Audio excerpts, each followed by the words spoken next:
So digital ID is coming to the UK, and Apple have actually just launched their digital ID for the Apple Wallet, and we're going to take a look at it and talk about what it consists of and how it could actually affect us here in the UK. But very quickly, just 10 seconds of your time, if you're looking for a fantastic VPN, make sure to check out private internet access at the link down below or use the QR code here. You get yourselves 4 months free and 86% off, and they strictly have no logs and they respect your privacy. Now, back to the video. What to know about the new Apple Digital ID, how the latest Apple Wallet feature works. The new feature uses US passport information and works at 250 TSA checkpoints. So at the moment, this feature is being developed for just the USA, and of course it's not part of US law, it's not mandatory, it's not going to be like something that they're looking to do in the UK where it's required. It's more of a convenience thing should people want it. And I imagine a lot of people won't want it. But it goes without saying that, yes, this will be the thing that we probably have in the UK for the Brit card, whatever they want to call it.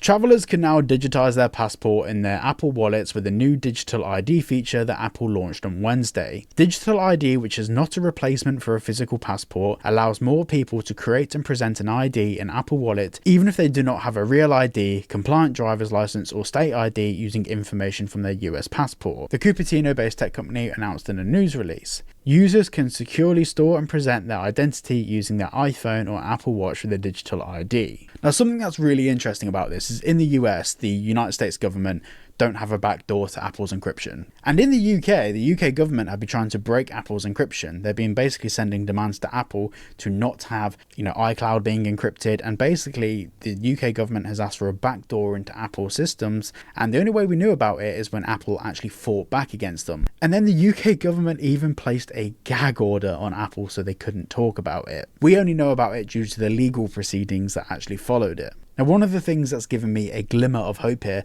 is that because Apple will not give the UK government a backdoor to their systems, they might just refuse to actually be part of this. They might refuse to actually have this in the UK, and this would just be a TSA checkpoint thing in the US. And we can see here, this is what it looks like. So basically you start off with this blank page, how to use, it gives you a tutorial, and essentially it will work just kind of like an NFC contactless thing. According to Apple, the digital ID rollout in beta can only be used to verify a person's identity at more than 250 airports nationwide to pass through TSA checkpoints for domestic travel. So i.e. it's not a replacement for your passport, you can't go overseas, whatever it might be, it's just a way to prove you are who you say you are. Additional digital ID acceptance use cases will be rolled out in the future, the company said. A physical passport will still be required at immigration and wherever else they're required by law. Now, this is the weird thing. At the moment, you can use your passport even for internal flights in the US just to prove you are who you say you are. It's just your passport and you don't need any other documents. So basically now you're going to need your passport anyway, and they're giving you this. So you don't need more identification, but they're just giving you the option to present more identification and it won't even be needed. I'll be honest, this is the most pointless thing that's been introduced. Digital ID leverages the privacy and security features of the iPhone and Apple Watch to help protect against tampering and theft, Apple said. Digital ID data is encrypted and stored only on device, and Apple cannot see when, where, or how the ID is used. And this is why I don't think it's coming to the UK, because the UK government are basically putting an almost blanket ban on encryption at the moment. They're fighting against Meta, which is WhatsApp and Facebook. They're fighting against Apple.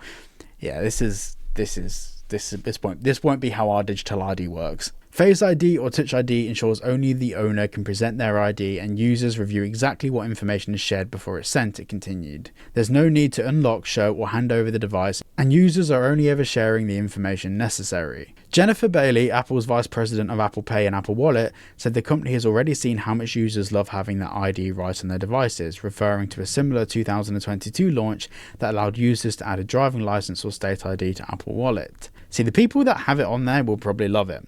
I imagine, especially in the land of the free, not many people want that.